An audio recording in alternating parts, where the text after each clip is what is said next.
Good day, everybody. Once again, I'm on the road with the ID.4, and today I kind of want to reflect on my trip that I did a couple of weeks ago when I went to southern Germany for wintersports. It was pretty nice. We had amazing weather all vacations, and the car was also really nice.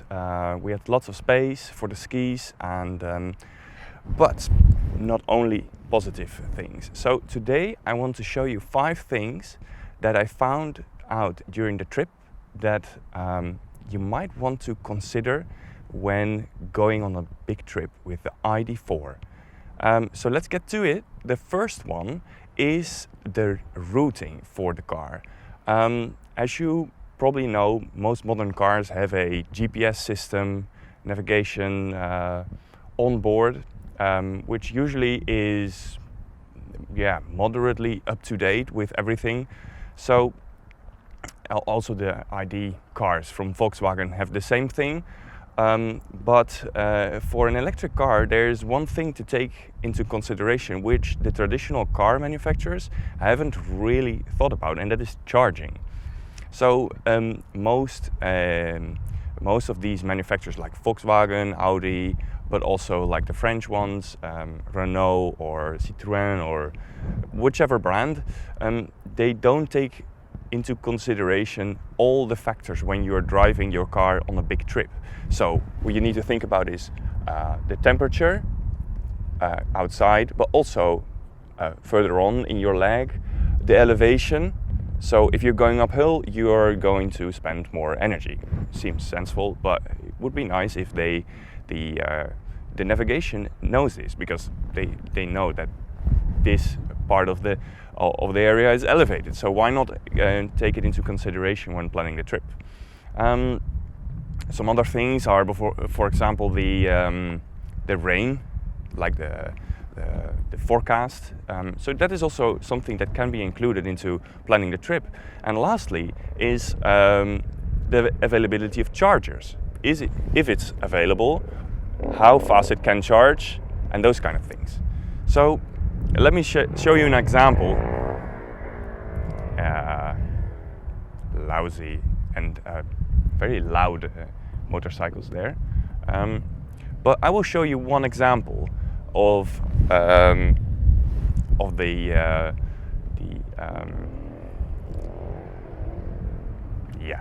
let's go to inside of the car. So we are now inside the car, and if I would plan a trip to for example, southern Germany, let's see if it's somewhere down there.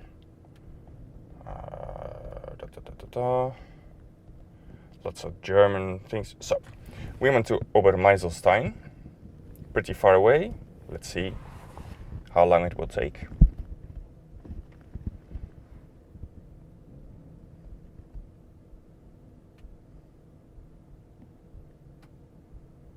Not too far.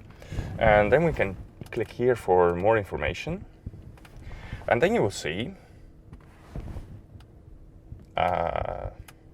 that we will charge. Oh, I didn't even touch it.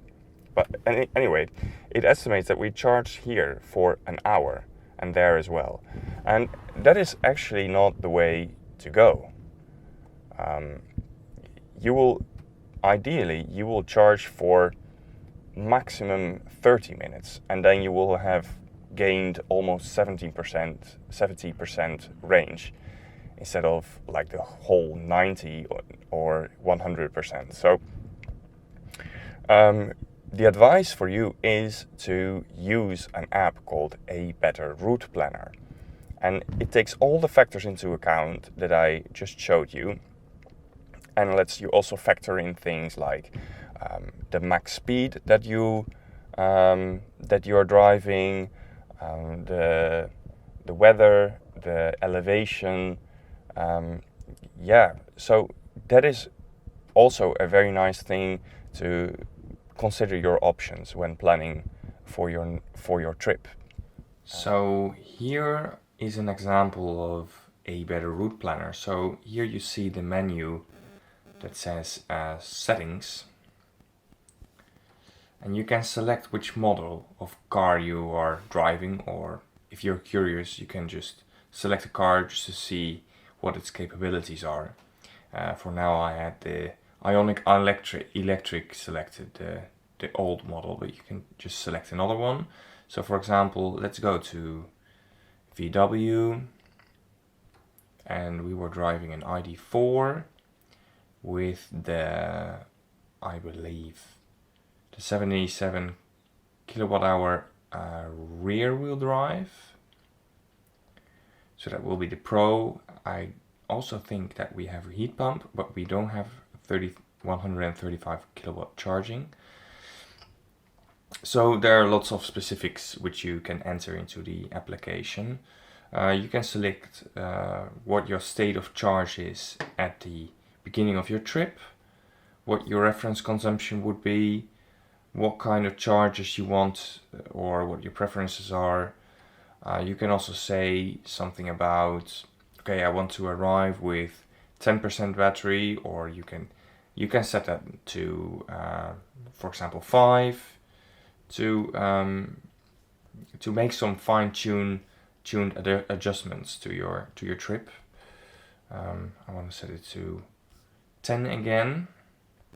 More clumsy than it should be, but anyway. And you can also say something about the speed. Obviously that will greatly affect your consumption. So for example, if you set it to 120 kilometers an hour, which is just barely slower, but it will greatly impact your consumption. Vehicle, you can say something about the battery degradation, which, let's see, initial vehicle temperature. There are loads of specifics, but let's get to planning a route. So for example, if we were to plan a route from here, which is in Rotterdam, if we would go to that same place, which we navigated to before, and you click that big button in the bottom right, it will calculate your route for you, and then you will see your trip. So this is the overview of the route that we will be taking and the charging stops. And notice how these charging stops, they are like 12 minutes, 21 minutes, 28 minutes and 20 minutes. And here, down here you see the specifics of what kind of distance we are driving to begin with, and then at what state of charge we are arriving and departing from the charger. So this really helps when planning your trip to a further destination. And as you can see at the bottom, we are neatly arriving at 10% battery at our destination. Obviously you can charge if you need at the last charger, or you can just find a slow charger in a village or in a city where you will be spending your vacations, for example. So this is really, really helpful. This is what we use during our big trip, and I hope I gave you some insight into how to plan a big trip.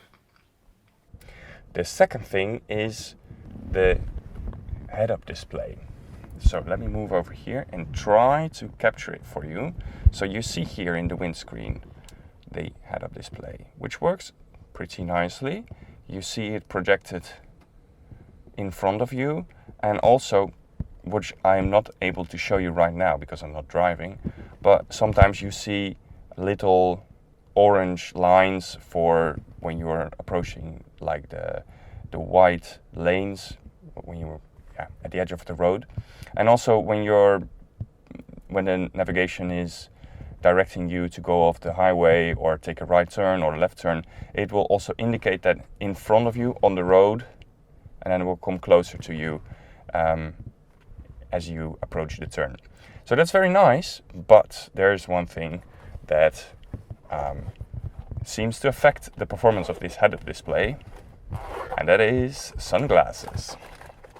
So I'm grabbing my sunglasses right now, and it's not just that it becomes darker, it's just that this projection is polarized. So if I put on my my sunglasses in front of the camera, you see absolutely nothing.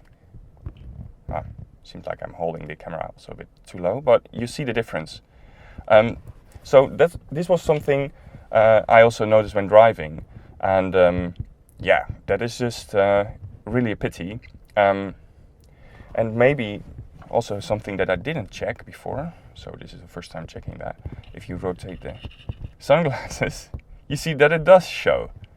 So that has to do with the orientation of the polarization of the light waves. So if you have a piece of sunglasses that is a pair of sunglasses that is oriented in the wrong way, as are mine, which are Polaroids.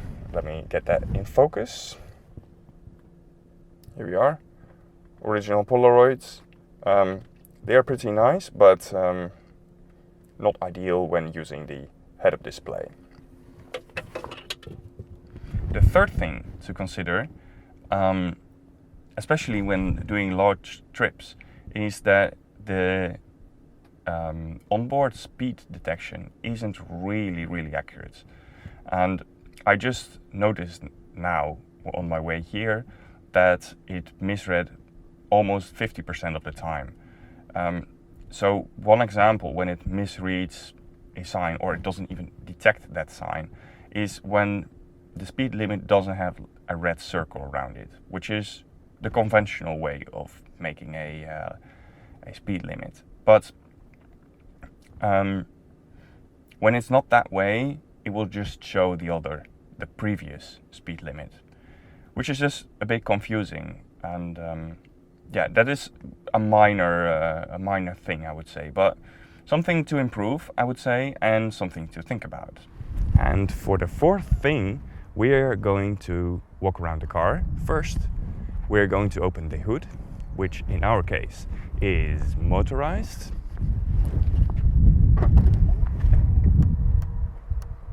Very nice. And this car also has a trailer hitch, as you can see right there.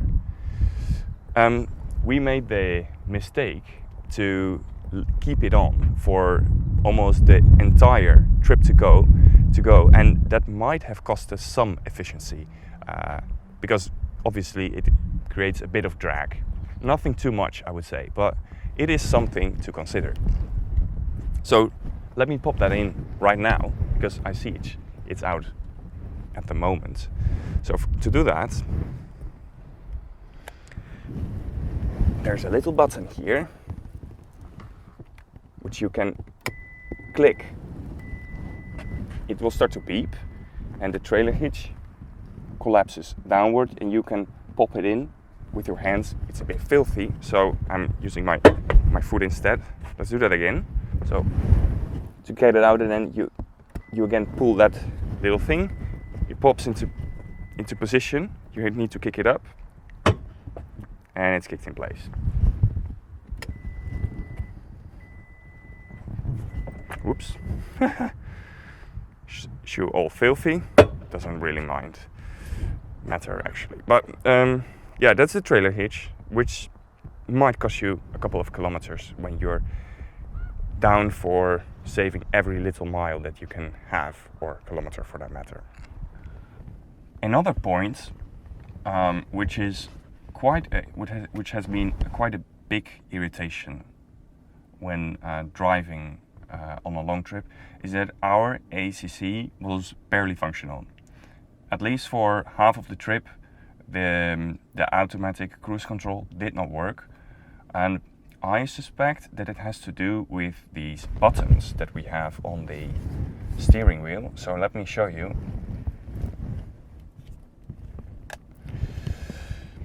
So the buttons here, they are sort of touch buttons. So at the moment we are not driving, but these ones work. Obviously, it works. You hear a little click when I press it. When I don't press it and just have my finger on it, it doesn't make a sound. It's like haptic feedback, but there's no button there. This left-sided thing is essentially broken. When I was driving here, I also got a message on the screen that ACC is not available, and I suspect that it has to do with the calibration of the sensors here. And I also had one event when I was driving the car at night. I will show you the video now. And in that occasion, these buttons were, also uncalibrated. They were not turned off by the car, but they were just freaking out. As I would put my finger on top of them, they would just detect multiple presses and that kind of thing. So this is something which we need to sort out at the dealer, because this is not as it should be. And I really hope that it can be fixed easily. But again, this was quite a big inconvenience, because the automatic cruise control, when it works, it's really, really nice on long trips. The last thing I wanted to talk about is the thermal management of the battery. And it is hard to visualize it, because the battery is hidden in the bottom of the car, and it's just considered to be a lump piece of metal, over 200 kilograms for a battery.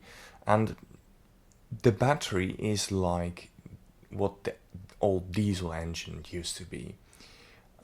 Much of the vehicle and car talk is about the motor, but for electric cars that is usually not the limiting factor. So we should be talking about battery, about how these batteries are managed, what kind of components they are, because they affect the performance in relation to the temperature.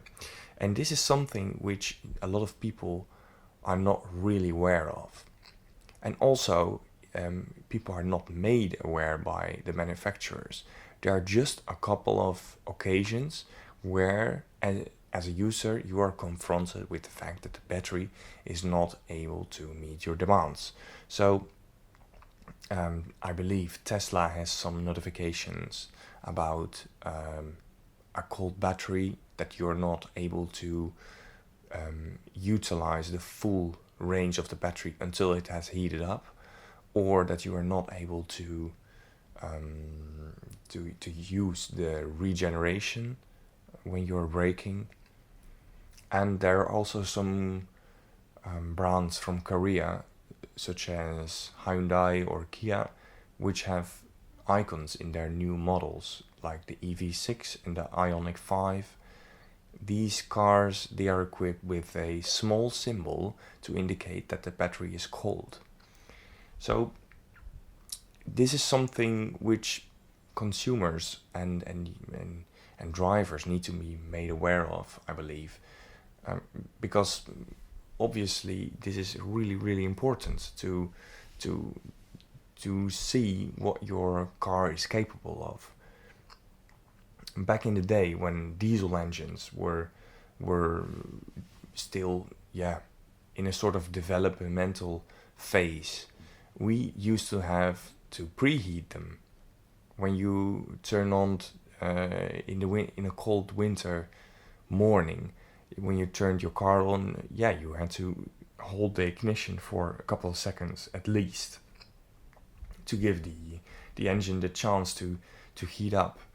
And the engine is a smaller piece of equipment than just a battery. So we need to be made aware of the capabilities of the battery, and most importantly, we need to see what the battery will be capable of when we connect it to a fast charger, because this is where time counts. We had on both our trips to come to southern Germany and to come back to the Netherlands, We had 2 times that the battery was cold and that we lost a couple of minutes. I mean, it wasn't a problem for us. We were not in a hurry, but this is something that definitely needs to improve, to make long distance traveling with an electric vehicle really attractive. And I believe that it can be done, but it's just a step that manufacturers have not taken yet, and it's up to them to see what kind of solutions they can think of, and to make fast charging at colder temperatures really consistent. And the last thing which I wanted to show you is the panorama roof. I cannot speak. Which you can open in this way. You have a slider here, a touch sensitive slider, and then the roof will open, which is very nice. It's not too bright when it's open, but when it's cold you can really feel it. But there is something about the structure around the whole let me get it in frame. This whole structure around it, especially in turns, you hear it crack a little bit, and I was expecting that Volkswagen would make this a bit more sturdy. So you get some noise from the sunscreen actually when it's closed or when it's open. It doesn't matter. It's the frame that holds the sunscreen in place. So that is something that is also makes you question the car. But then again, I think it also has to do with the overall quietness of the car, because the ID.4 has a really quiet ride and makes you hear every little noise. And when you're driving a conventional car with a loud engine in the front, usually you don't hear all these things. So it is not really an inconvenience or whatever, but it's just something to think about and to notice when you're test driving a car or doing a long trip. So that is it. Thank you for watching. I hope you enjoyed this and found this helpful. If there are any other things that I can do for you, questions you have about the ID.4, let me know. I will be happy to answer them. Have a great day. Bye.